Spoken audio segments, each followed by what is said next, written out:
क्या आपने कभी अपने दिमाग में ऐसे विचार महसूस किए हैं जिनसे आपको खुद शर्म आई हो? जैसे ही अकेले होते हैं, दिमाग में गंदे, नकारात्मक या डरावने विचार आने लगते हैं। आप सोचते हैं, मैं ऐसा क्यों सोच रहा हूँ? डर लगता है कि कहीं ये विचार आपको बर्बाद न कर दें। लेकिन रुको, बुद्ध कहते हैं, मन ही मूल है हर कर्म का। जैसे मन, वैसा जीवन। तो चलिए आज बुद्ध की उस गहराई में उतरते हैं जहाँ से हम सीख सकते हैं गंदे विचारों को पहचानना, उन्हें रोकना और अपने जीवन को स्वच्छ और शांत बनाना। आप ध्यान करने बैठते हैं और अचानक मन में एक गंदा ख्याल आ जाता है। आप किसी से बात कर रहे होते हैं और भीतर ही भीतर एक अश्लील कल्पना चल रही होती है। आप पूजा में बैठे होते हैं और मन में ऐसा कुछ चल रहा होता है जिसे सोचकर आप खुद से नजर नहीं मिला पाते। फिर सवाल उठता है, क्या मैं बुरा इंसान हूँ? क्यों आता है ऐसा मन में जिसे मैं खुद कंट्रोल नहीं कर पाता? गौतम बुद्ध कहते हैं, मन को समझो, वो तुम्हारा दुश्मन नहीं, बस एक आवारा हाथी है। अगर उसे साध लिया जाए तो यही मन तुम्हें मुक्ति दे सकता है। इस वीडियो में हम बात करेंगे गंदे विचार आते क्यों हैं, उनका असली कारण क्या है और बुद्ध के शांति के मार्ग से उन्हें कैसे रोका जाए। ये सिर्फ एक वीडियो नहीं, ये मन की सफाई का पहला कदम हो सकता है। शुरुआत करो खुद को समझने की। कभी कभी सबसे ज्यादा डराने वाली चीज हमारी अपनी सोच होती है। ऐसे विचार जो हमें नीचा दिखाते हैं, शर्मिंदा करते हैं।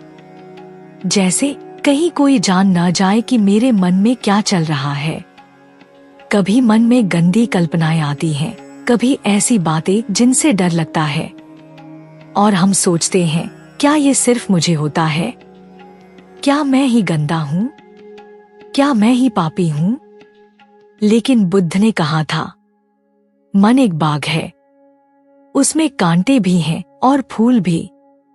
तुम जो सींचोगे वही पनपेगा। इस वीडियो में हम बात करेंगे गंदे विचारों की सच्चाई क्या है, क्या वे हमारे जीवन को नियंत्रित कर सकते हैं और कैसे बुद्ध की राह पर चलकर हम उन्हें शांति से पार कर सकते हैं, बिना डर, बिना शर्म, बिना दोष।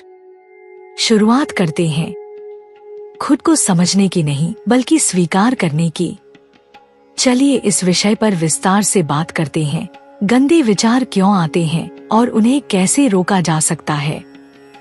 हम इसे 5 गहरे हिस्सों में बांटकर समझेंगे, बुद्ध की शिक्षाओं और आधुनिक मनोविज्ञान दोनों के आधार पर। 1. गंदे विचार क्या हैं और क्यों आते हैं? गंदे विचार मतलब वो विचार जो हमें शर्मिंदा करते हैं। वासना, हिंसा, ईर्ष्या, गलत कल्पनाएं, आत्महत्या जैसे विचार जिन्हें हम खुद के सामने भी स्वीकार नहीं कर पाते। बुद्ध ने कहा था, मन एक बंदर की तरह है, हर वक्त कूदता रहता है। उसे जो भी दिखता है पकड़ लेता है। गंदे विचार इसलिए आते हैं क्योंकि मन असंयमित है, अनट्रेन। हमारी इंद्रियां बार बार बाहरी उत्तेजनाओं से भड़कती हैं, मोबाइल, फिल्में, पोर्न, सोशल मीडिया। भीतर दबी इच्छाएं, अकेलापन या पुराने अनुभव होते हैं। हार्मोनल चेंजेस और शारीरिक असंतुलन भी बड़ा कारण होते हैं। पर बुद्ध कहते हैं, विचार आना समस्या नहीं है, उनके साथ जुड़ जाना समस्या है। 2. क्या गंदा विचार आना पाप है? क्या मैं बुरा इंसान हूँ? नहीं, बिल्कुल नहीं। बुद्ध ने स्पष्ट किया, विचार नदी में बहते जल की तरह हैं। वे आएंगे, जाएंगे। जो चेतन है वो तुम हो, विचार नहीं। गंदे विचार आना इस बात का संकेत है कि आपका मन सचेत हो रहा है।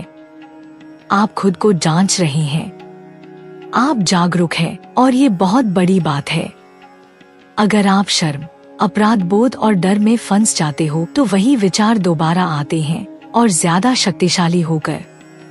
मुक्ति तब मिलती है जब हम स्वीकार करते हैं, हाँ ये विचार आया लेकिन ये मैं नहीं हूँ। 3 बुद्ध का उपाय, गंदे विचारों को कैसे रोका जाए।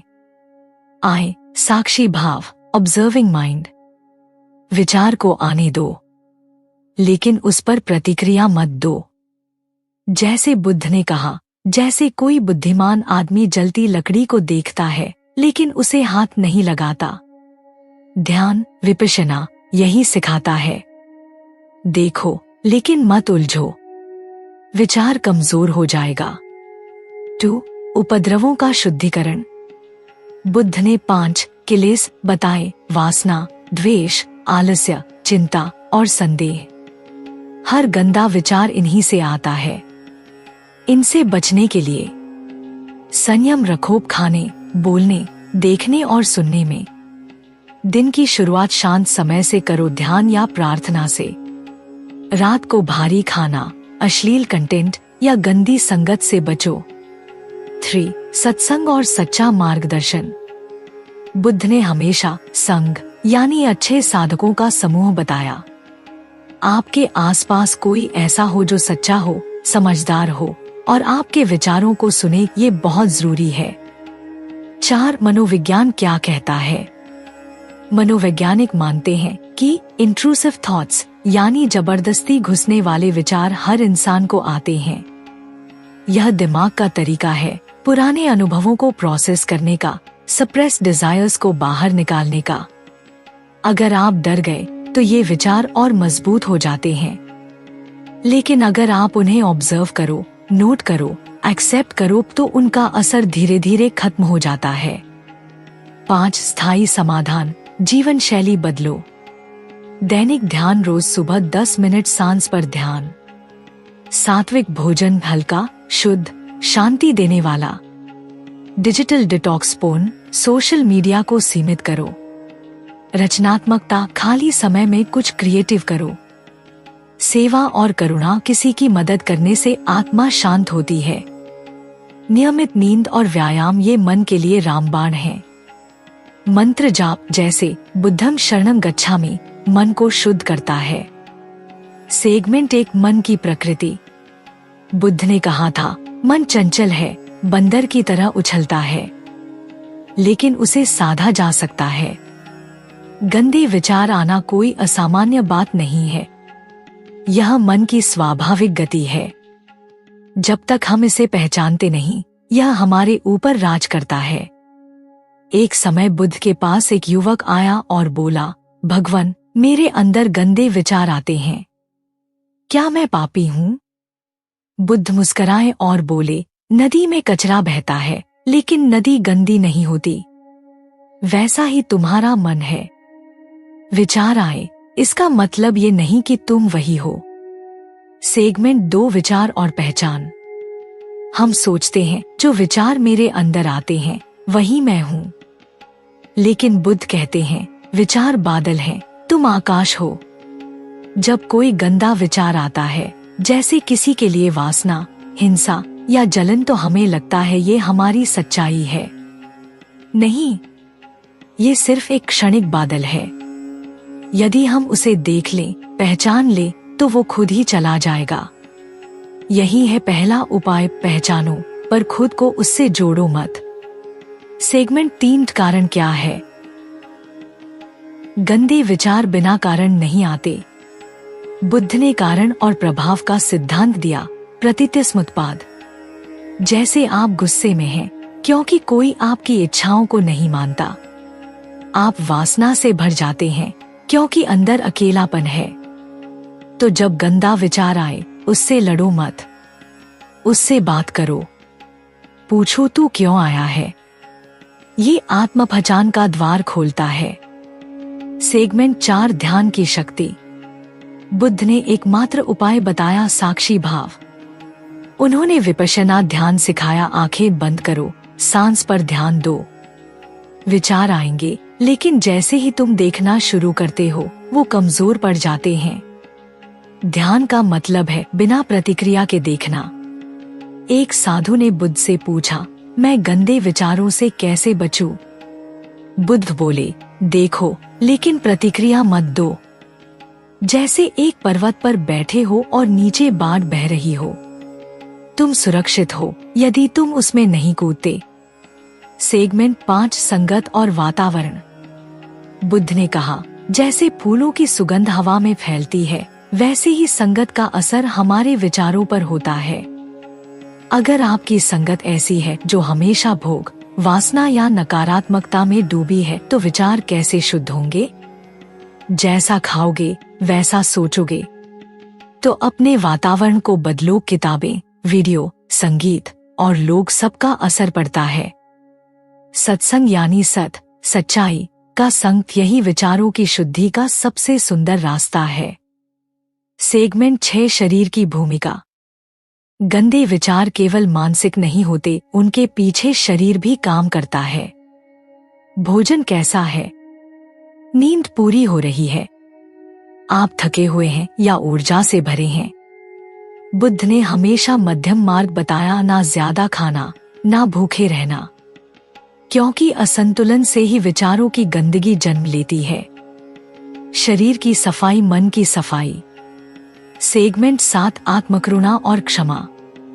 कई बार जब हमें गंदे विचार आते हैं तो हम खुद को दोषी मानते हैं। हम खुद से नफरत करने लगते हैं। लेकिन बुद्ध ने करुणा का रास्ता बताया। अपने प्रति वैसी ही करुणा रखो जैसी एक माँ अपने बच्चे के लिए रखती है। गंदे विचार पर गुस्सा मत करो। खुद को क्षमा करो और धीरे धीरे मन को पिघलने दो। ये आत्मप्रेम की शुरुआत है। सेगमेंट 8 समाधान और निष्कर्ष। तो क्या उपाय है गंदे विचारों से बचने का? पहचानो, यह मैं नहीं हूं। नजर रखो ध्यान और साक्षी भाव से। जड़ को समझो क्यों आ रहे हैं। वातावरण सुधारो संगत और भोजन से। करुणा रखो, खुद से भी प्रेम करो। बुद्ध के अनुसार विचारों की सफाई बाहर से नहीं, अंदर से होती है। जैसे कमल कीचड़ में खिलता है, वैसे ही हम भी अंधेरे विचारों में खिल सकते हैं, यदि हम उन्हें केवल देखें, उन्हें समझें और उनसे ऊपर उठ जाएं। कहानी, वो सोच मेरा नहीं था। वृक्षों से ढका हुआ एक शांत गांव था। वहाँ एक युवक रहता था, नाम था राहुल। बाहर से सब ठीक लगता था, परिवार अच्छा, पढ़ाई ठीक, सब सुविधाएं। लेकिन उसके अंदर एक तूफान चलता था। जब वो अकेला होता, उसके मन में अजीब अजीब विचार आते, वासना से भरे, नकारात्मक, दूसरों को चोट पहुंचाने जैसे। वो डर जाता, सोचता, क्या मैं बुरा इंसान हूँ? क्या मेरे अंदर कोई राक्षस छिपा है? धीरे धीरे वो खुद से घृणा करने लगा, लोगों से कटने लगा। वो सोचता, कोई मेरा मन पढ़ ले तो शायद मुझसे नफरत करे। एक दिन वो सब कुछ छोड़कर भाग गया। पहाड़ों की ओर चला गया। वहां एक बुद्ध विहार में पहुंचा। चुपचाप बैठा रहा, शायद कोई हल मिल जाए। वहां एक वृद्ध भिक्षु ने उसे देखा और प्यार से पूछा, बेटा, क्या मन अशांत है? राहुल की आंखें भर आईं। वो फूट फूट कर रोने लगा, मैं बुरा इंसान हूं। मेरे मन में गंदे विचार आते हैं। मैं किसी को बता भी नहीं सकता। भिक्षु मुस्कराए। उन्होंने पास पड़ी एक थाली उठाई, उसमें थोड़ी राख डाल दी और बोले, ये पानी है शुद्ध, साफ। अब इसमें राख डाली, क्या ये अब भी पानी है? राहुल बोला, हाँ, लेकिन गंदा हो गया है। भिक्षु बोले, और अगर हम इस पानी को थोड़ी देर ऐसे ही छोड़ दें? राहुल ने कुछ देर सोचा और कहा, राख नीचे बैठ जाएगी, पानी फिर साफ दिखेगा। भिक्षु बोले, बस यही मन है। विचार आएंगे राख की तरह, लेकिन अगर तुम उन्हें हिलाओ नहीं, लड़ो नहीं, वो खुद नीचे बैठ जाते हैं। तुम पानी हो, विचार नहीं। उस दिन राहुल को पहली बार राहत मिली। उसे समझ आया, विचार आए, इसका मतलब यह नहीं कि मैं वही हूं। सीख, हम अपने विचार नहीं हैं। हम वो चेतना है जो उन्हें देख रही है। अगर हम रुक जाए, देखें लेकिन प्रतिक्रिया ना करें तो विचार चले जाते हैं और भीतर वही बचता है शुद्ध, शांत, बुद्ध जैसा मन। एक विचार को दबाओ मत, पहचानो। गंदे विचार आए तो उन्हें दबाने की बजाय पहचानो। सोचो, यह विचार मेरा नहीं है, यह बस एक मेहमान है जो चला जाएगा। बुद्ध कहते हैं, जो तुम देख सकते हो उसे पार कर सकते हो। 2 ध्यान मेडिटेशन करो। हर दिन 10-15 मिनट विपश्यना ध्यान करो। आंखें बंद करो, बस अपनी सांस को देखो। विचार आएंगे, लेकिन जब तुम उन्हें देखना शुरू करते हो वे धीरे धीरे शांत हो जाते हैं। 3 संगत सुधारो। किसके साथ समय बिता रहे हो? कैसी बातें सुन रहे हो? वासना और नकारात्मकता से भरी संगत गंदे विचारों को बढ़ाती है। सच्चे, शांत और सकारात्मक लोगों का साथ लो। 4 डिजिटल डिटॉक्स करो। पोर्न, हिंसक वीडियो, गॉसिप, इन सब का दिमाग पर गहरा असर होता है। सोशल मीडिया को सीमित करो और ऐसा कंटेंट देखो जो तुम्हें ऊंचा उठाए। 5 शरीर की सफाई रखो। जैसा खाना खाओगे वैसा सोचोगे। तैलीय, अधिक मसालेदार और भारी भोजन से वासना और आलस्य बढ़ता है। सात्विक भोजन लो, पानी खूब पियो और व्यायाम जरूर करो। 6 खुद से प्रेम करो, शर्म मत करो। गंदा विचार आए तो अपने आप को दोषी मत मानो। सेल्फ लव रखो, तुम इंसान हो, परिपूर्ण नहीं। शर्म नहीं, समझ जरूरी है। 7 व्यस्त रहो। Idle mind is devil's workshop. जब दिमाग खाली होता है विचार उधर उधर भटकते हैं। कोई रचनात्मक काम करो, लिखो, पेंट करो, सीखो, किसी की मदद करो। 8 रात को सोने से पहले मन शांत करो। सोने से पहले 10 मिनट मोबाइल बंद करके हल्की सांसें लो और कोई अच्छा पॉडकास्ट या भजन सुनो। रात का समय विचारों का सबसे बड़ा जाल बनता है। 9 जर्नलिंग करो, लिखो। जो भी विचार आ रहे हैं उन्हें एक डायरी में लिख दो। जब विचार को कागज पर डालते हो वो मन से उतर जाता है। 10 एक मंत्र को अपनाओ। कोई पॉजिटिव मंत्र अपने मन में रोज दोहराओ, जैसे मैं शांत हूं, विचार मेरा सत्य नहीं है, मैं इससे ऊपर हूं। बुद्ध कहते हैं, जैसे एक नाविक तूफान में भी नाव को थामे रखता है वैसे ही तुम अपने मन को थामो। अंतिम सत्य, विचार बादल हैं, तुम आकाश हो। बादल गरज सकते हैं लेकिन आकाश कभी नहीं डरता। गंदे विचारों से लड़ो मत, उन्हें देखो, समझो और उन्हें पार कर जाओ। तभी तुम अपने भीतर के बुद्ध से मिल पाओगे। तो अब जब अगली बार कोई गंदा, डरावना या शर्मनाक विचार आए तो खुद से लड़ो मत, डर मत जाओ, दोष मत दो, क्योंकि अब तुम जान चुके हो विचार आना समस्या नहीं है। उन्हें पकड़ लेना, उनसे जुड़ जाना वो असली जाल है। और बुद्ध का मार्ग यही सिखाता है, जो आता है वो जाता भी है। मन को समझो पर उससे उलझो मत। तुम वो विचार नहीं हो, तुम वो चेतना हो जो हर विचार को देख सकती है और उसे जाने दे सकती है बिना डरे, बिना जज किए। जिस दिन तुमने ये समझ लिया उसी दिन तुमने मन पर पहला विजय पा लिया। याद रखो, गंदे विचारों का इलाज लड़ाई में नहीं है बल्कि समझ में है, स्वीकार में है, ध्यान में है, मौन में है और उस शांति में तुम अपने असली से मिलते हो। वो जो पवित्र है, जागरूक है और पूर्ण है, बिना किसी दाग के। शुरुआत करो, एक छोटा सा कदम लो। हर दिन थोड़ी देर खुद को देखो, बिना डरे, बिना भागे। तभी एक दिन तुम कह सकोगे, मैंने अपने मन को नहीं बदला, मैंने खुद को जान लिया। और वही सबसे बड़ी जीत होगी, तुम्हारे विचारों पर और खुद पर। शांत रहो, सजग रहो, मुक्त रहो। ऐसी ही और वीडियो देखने के लिए चैनल को सब्सक्राइब करें और बेल आइकन दबा दें ताकि आपसे कोई भी वीडियो मिस न हो। और वीडियो को लाइक करें। अगली वीडियो किस टॉपिक पर चाहिए कमेंट सेक्शन में बताओ। Thanks for watching.